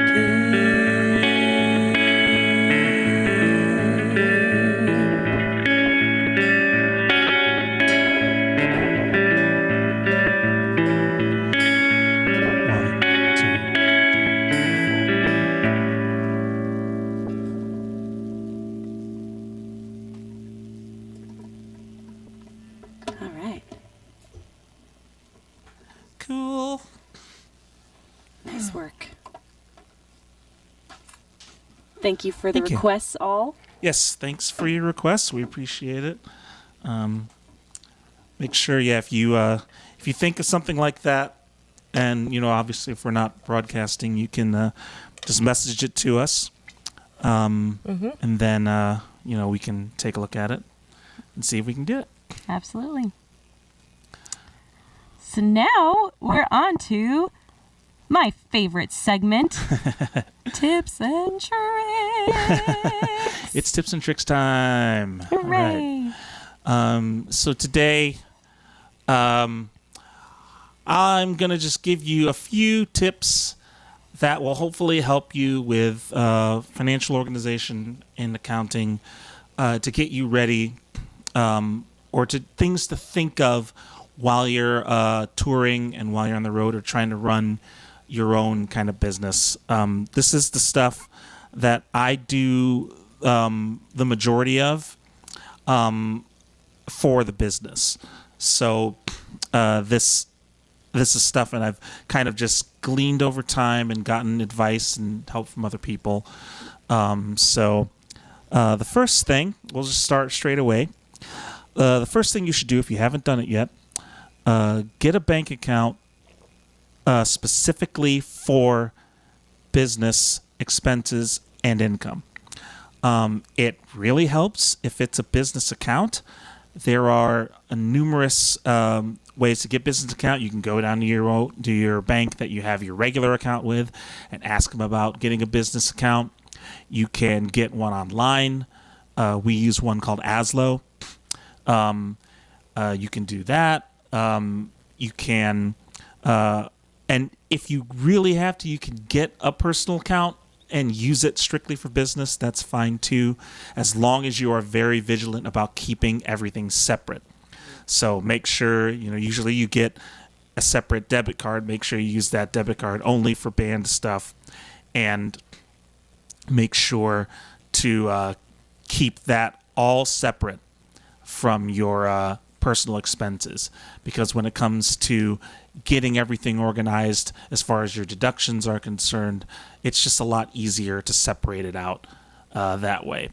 If you absolutely have to, you can use a separate personal account for this, but getting a business one is better. Typically, when you get a business account, you'll need some kind of documentation that you have a business. I mean, if you're a sole proprietor, I don't believe there's as much, but if you are running your own LLC, or if you are in a partnership with somebody, or you have an S Corp or something like that, you'll need, the bank will want documentation saying, hey, you're an actual business, and that way it'll get set up. So yeah, number one is get a bank account strictly for business expenses and income as well. Number two, get some kind of accounting software and learn how to use it. Accounting software can help you basically keep track of everything and categorize everything into what you need to do when it comes time to actually arrange your taxes. Then you'll know exactly what categories everything falls under, so you can put the deductions in the right place and the right things get deducted the right way. Same with income. The income will get counted a specific way depending on what kind of income it is. So if you have a software that will categorize stuff for you, or you can go through and categorize it yourself, that way you can make sure everything is accurately represented. We use Wave. And I want to stress, we're not specifically advocating for any of the services that we use. These are just the things we use because they're the things that we found. So don't take this as like an ad for these services or anything. We're just saying, hey, this is what we use. There's plenty of stuff out there that you can use, especially in the world of accounting software. So just do some searching around and try something and see what works best for you. It helps if your accounting software can hook into your business banking account.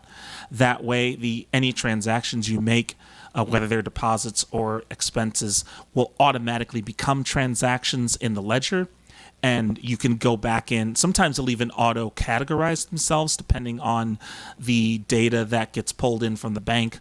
But you always want to double check and triple check to make sure it's getting categorized correctly. So number 2, make sure you get an accounting software and make sure you know how to use it. If you don't, just ask for help. Usually the places have pretty good tutorials, and they have pretty good support system. Number 3, if you tour a lot like we do, then you're going to be putting a lot of miles on your vehicle. Come up with a way to track those miles, because the mileage deduction is one of the biggest ways you can save money when it comes to tax time.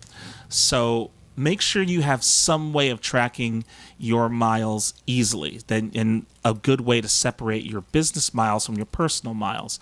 We use an app called Mile IQ, and it automatically tracks our drives, and then you go back and categorize them. Okay, was this a personal trip or was this a business trip? And you'll need to go to the IRS to make sure you understand the difference between the two. They have a pretty good document explaining what a business trip is versus a personal trip. So, but you can go through and make sure that you are accurately counting your miles. That way, when it comes to tax time, it's easy to just say, okay, here's my amount of business miles, and then you're done. So number 3, get some kind of system going, whether it's a spreadsheet or an app on your phone to track your mileage. Apps on your phone are great because usually they're automatic. So that can help you. It's just one less thing to think about on show day. Number 4 is a pretty good one. Take photos of your receipts. This was especially important for us because we move around so much. We don't have an awful lot of storage space to keep receipts the whole time. We might be out on the road for months at a time without any way to easily keep them. So make sure you take a photo of them. And some receipts are just so flimsy, they will fade away or tear or whatever after a day, especially in our car. So make sure that you take a photo of all your receipts. There are apps out there that will sometimes hook into your accounting software, so you can take a photo and it will automatically categorize it and enter it as a transaction into your ledger. They can get a little squirrely, so your mileage may vary. I just use my camera and take a photo of it, and then I will put all those into their own folder or category at the end of the year. And that way you have all of your receipts. Email receipts, you can just make a label in your email or a folder in your email client to keep track of those, so you have them as well. You don't really need to make photos of those if you're receiving your emails. But any paper receipts, any kind of invoices and payment remittances you get from venues, you'll want to make sure you have a copy of those as a photo, just in case something happens, like you lose, things get thrown away, or something gets flooded. Not everybody can do the business compliant thing of getting fireproof, flood-proof filing cabinets. That's what you should do if you're keeping your receipts. But one of the best ways to help along preservation of receipts, if you don't have something like that, is to take a photo of them. So just make sure you take a photo of the whole receipt and categorize it however you need to at the end of the year. And number 5 is probably the most important. Just get an accountant to do your business side of your taxes. You can just kind of simply hire them to say, hey, I've got my financial info. If you've done steps 1 through 4, 3, tracking your mileage, that's more on the personal side of your, depending on how your car is organized. But if you've done steps 1 through 4, then step 5 is going to be really easy. All you have to do is just send the documentation over to the accountant, and they can have it done for you. And doing business taxes yourself can be very, very tricky. in our case especially, our business structure is a little different than a sole proprietorship. Sole proprietorships, you could probably get away with doing them in TurboTax. They have, a TurboTax or a Quicken Tax or whatever online tax service. They can help you along with your sole proprietor business expenses. But when it gets to filing things like 1065s for partnerships and getting K1s back, you usually need more sophisticated software for that. That costs more, number one.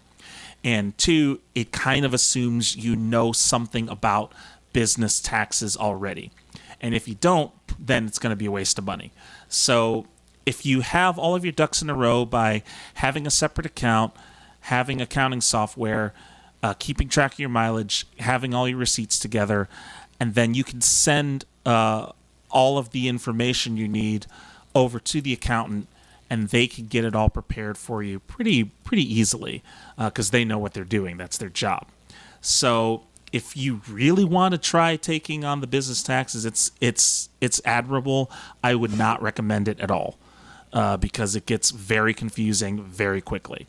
So make sure find a good accountant in your area, in your state, because state laws do change. You will need to file state business taxes as well in some manner, whether it's on your on your personal long form or in a partnership return or something like that. And the accountant will be able to help you get those done as well. So that's it. Just 5 quick little tips that hopefully could get you organized for tax time. It's been, finding out these things has really helped us a lot. And it's also kind of a good way for you to keep an eye on your own finances too.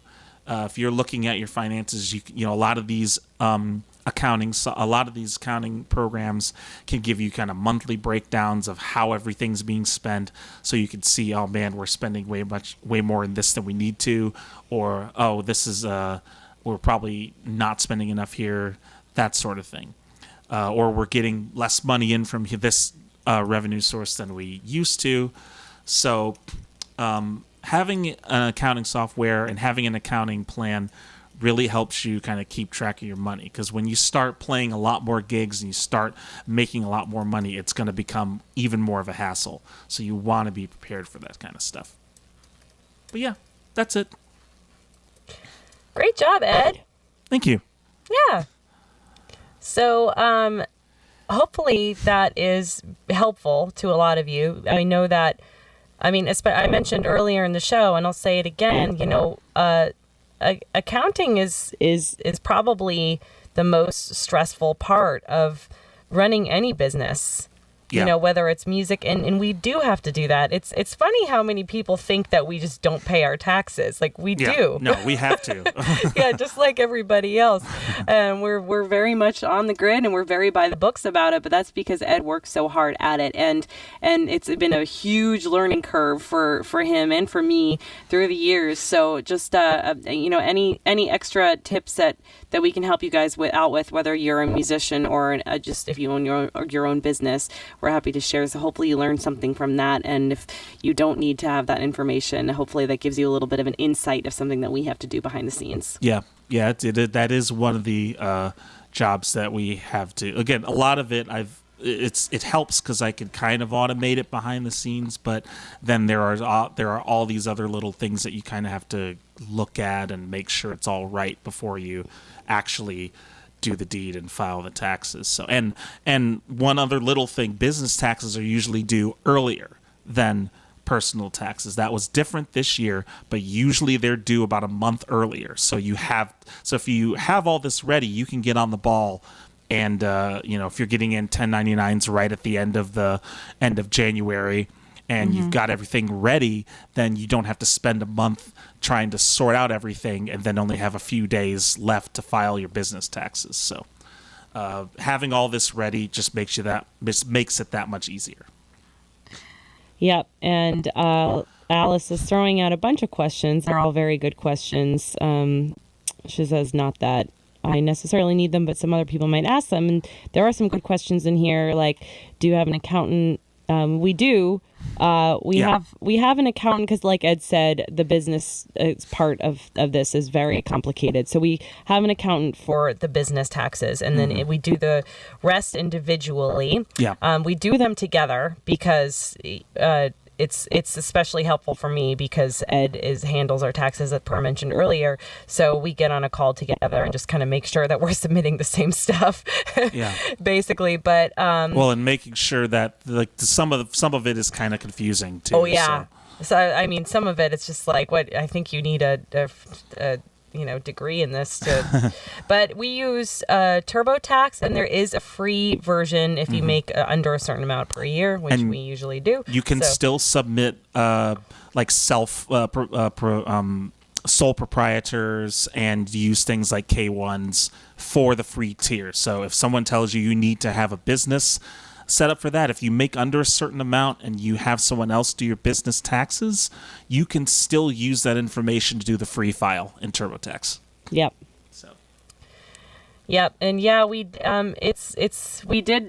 all of it ourselves the first year, and I think even the second year. The first year, that was a big mistake.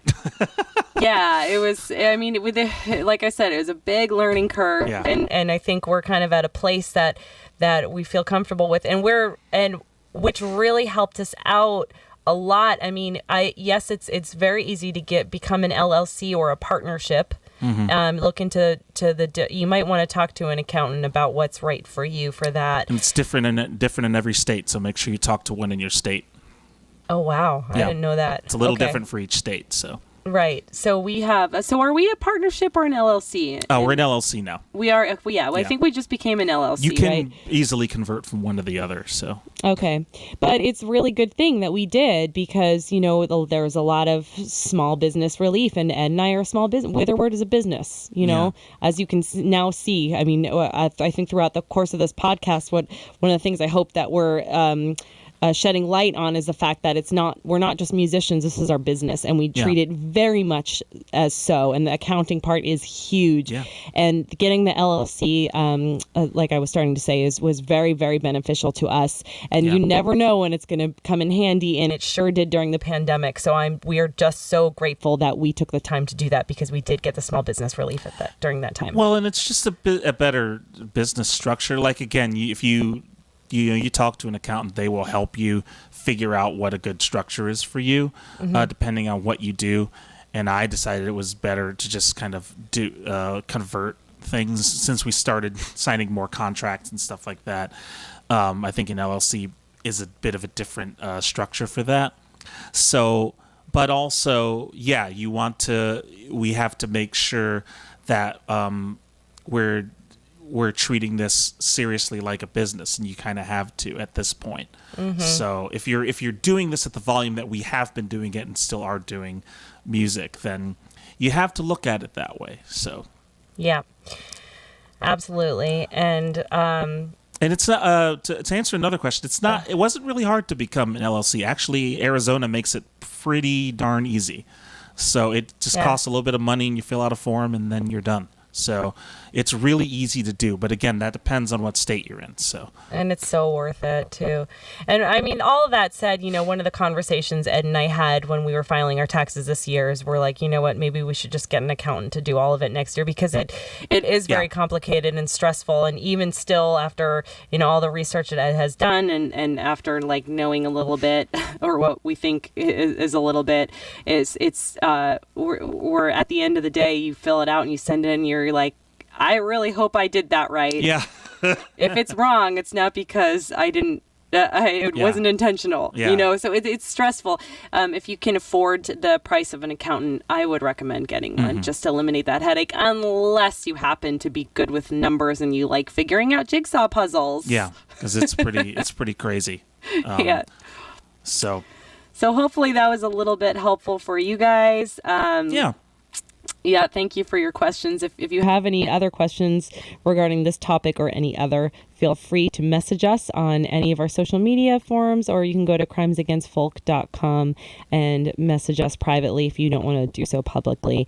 We're happy to answer topics on anything, or if you have a question for next week or a request, Also, feel free to message us. We will be sure to do it if we get that message in from you, no matter what source. Oh, you know what? Hang on. Yeah, you keep going. I want to pull up that one video. Right. That Okay. you just sent me. So we're going to backtrack a minute.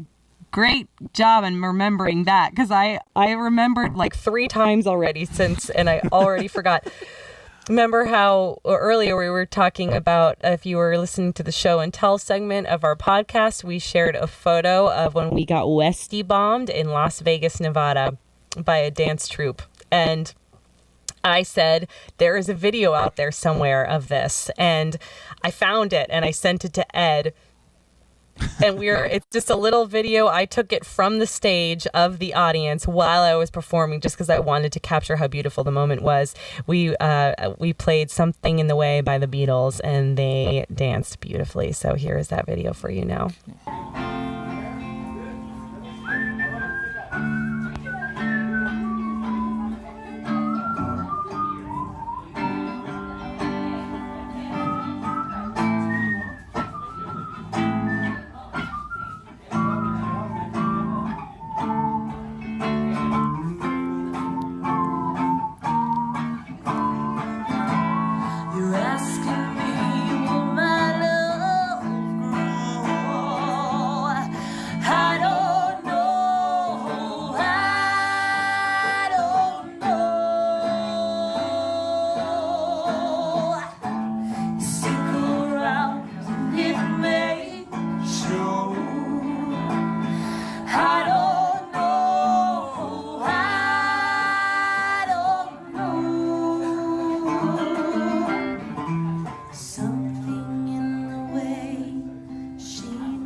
Oh my God, you guys are amazing!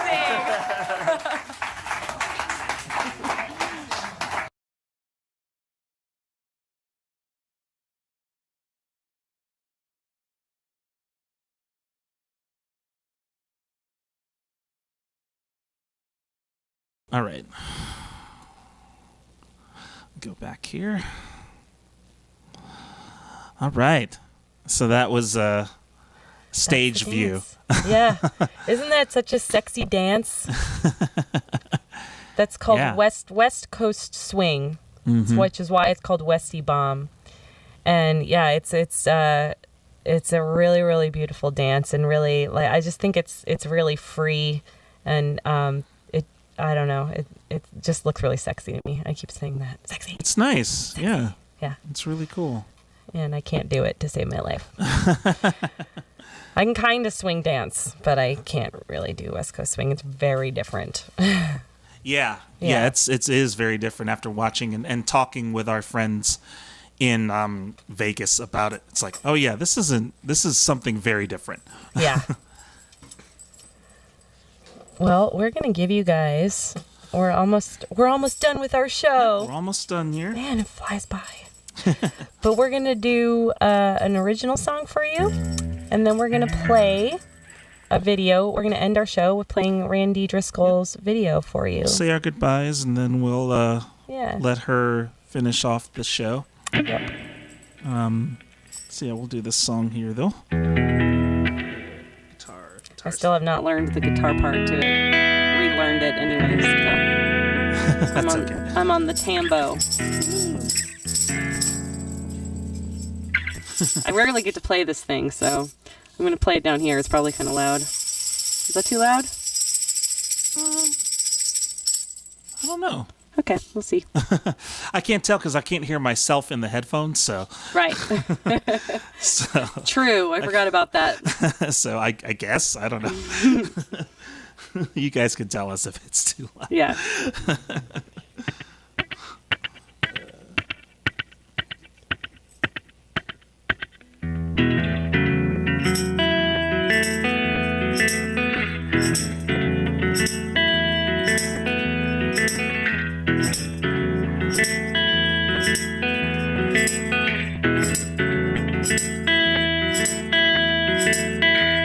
Little bird, won't you sing to me a song about how you came to be?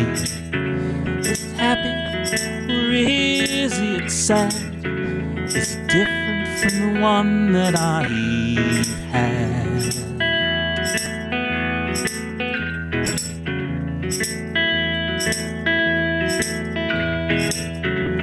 Little flower, won't you open up? Show me the fruits of your cup. Come on, don't be shy. I can show you prettier than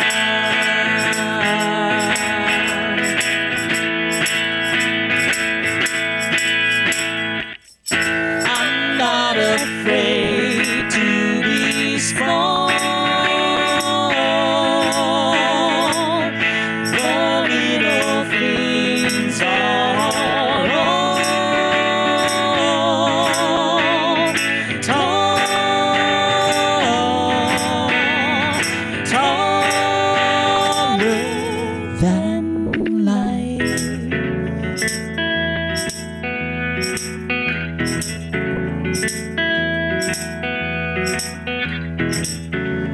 Little one, won't you tell me your name? And what exactly is your claim to fame? Is it glamorous or is it cruel? Did you have to go and break a few rules?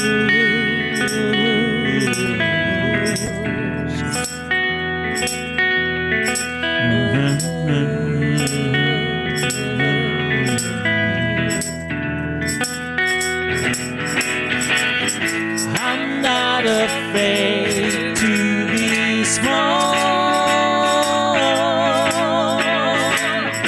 The little things are all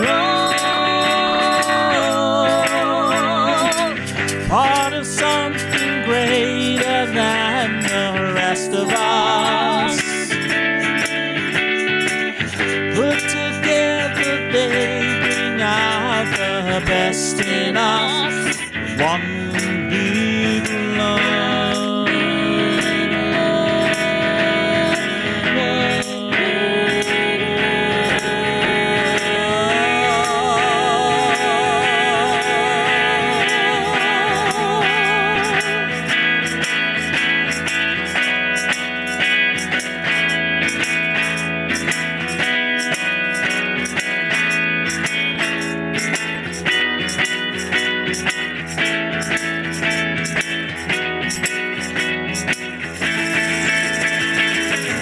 I'm not afraid to be small.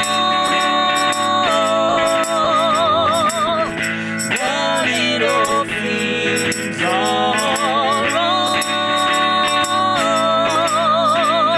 tall,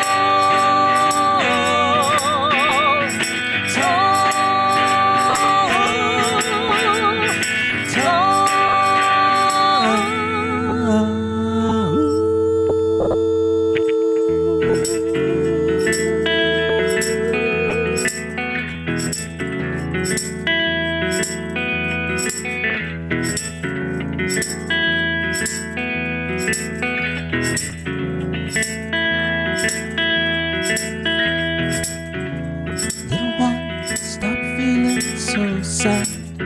Is it because of the life that you've had? You're still alive, so there's something to that.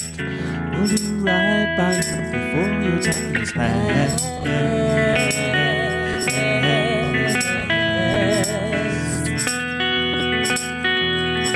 Mm-hmm.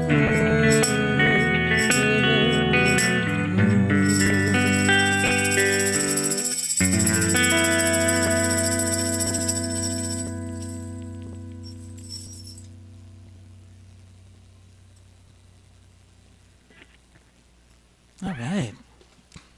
Cool. Nice. Well, thank you guys. Be sure to tune in next week. We have the amazing Rick and Laura Hall. Oh, yeah. We love them. Love them. They've awesome. had some pretty cool success stories, including Laura Hall is the Musical director. Yeah, she's the MD at Whose line is it anyway? Thank you. None of these things are working out for my mouth. But yeah, and also as well as many other musical projects. And they were her and Rick and another woman were in a band called the Sweet Potatoes for a long time. Rick Hall has a success of his own. He's been in so many TV shows that you would recognize, and including my favorite is he was the doctor in an episode of Seinfeld, and many other things. So they're going to come on with Rick has a new podcast that he has started, about a storytelling podcast. So he's going to talk a little bit about that. And we're going to hear about some of Laura's musical adventures, as well as a fantastic story that they have out of their studio. We're also going to be PROs, which has been a huge topic at hand this week, especially if you're watching from BandLab. This will definitely be of interest to you. A PRO stands for Performing Rights Organization, or Performance Rights Organization. Yeah, performing rights. One of those, but there's that you might be familiar with the three big ones. They're BMI, ASCAP, and CSAC. So we're going to talk to you about registering songs. It's really, really important, and I find this topic just fascinating. First of all, it is a black abyss of information that at the end of the day doesn't really matter, and we will explain why next week. Yeah. So thank you all again for joining us. Yes. We are, we're live every Sunday, 1 p.m. Pacific, with our recording, so you can kind of see what's happening. And you can find us on Facebook, Twitch, and YouTube, and BandLab for the streaming part. We edit this podcast down and release an episode every Tuesday, and you can find that on the podcast app of your choice.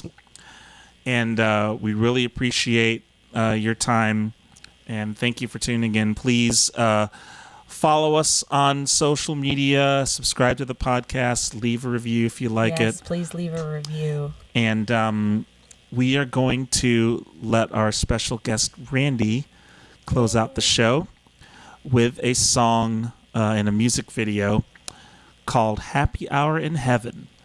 Thank you all again, and we'll see you soon.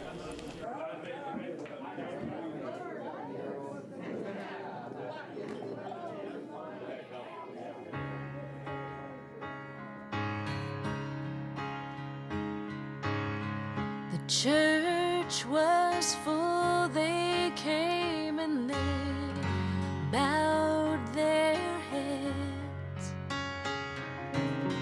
They sang those hymns, they prayed, they paid their respects. But when all was said and done, they all poured out into the sun, and I was left to watch you fade away. But I did not cry, not a tear was shed. And when they asked me why, this is what I said. She always told me she would see his face again. And honey, I believe there is a bar in heaven where your drinks are free. And any time, day or night, you find an open seat. Your hands are never tired, your legs are never weak. The game is on, the coffee's strong, the beer's ice cold, the whiskey's neat. The band's playing 24/7. There's angels gonna dance all night long if you let them. They're having one hell of a good time, won't stop until the sun shines. It's a happy hour in heaven. So heavy hearts, I feel your pain. Let's all raise a glass tonight to those we've loved and those we've lost, that everything's alright. The pain, the fear, we all know here, it just vanishes away, and you get one more chance for that second dance, where love will win the day. I hear that song and I swear I can see his face, how it lights right up when she walks in to the place. As if not a moment's passed, she falls into his arms at last, and nothing's perfect, but this is perfect. There is a bar in heaven where your drinks are free, and any time, day or night, you find an open seat. Your hands are never tired, your legs are never weak. The game is on, the coffee's strong, the beer's ice cold, the whiskey's neat. The band's playing 24/7. Those angels gonna dance all night long if you let them. They're having one hell of a good time, won't stop until the sun shines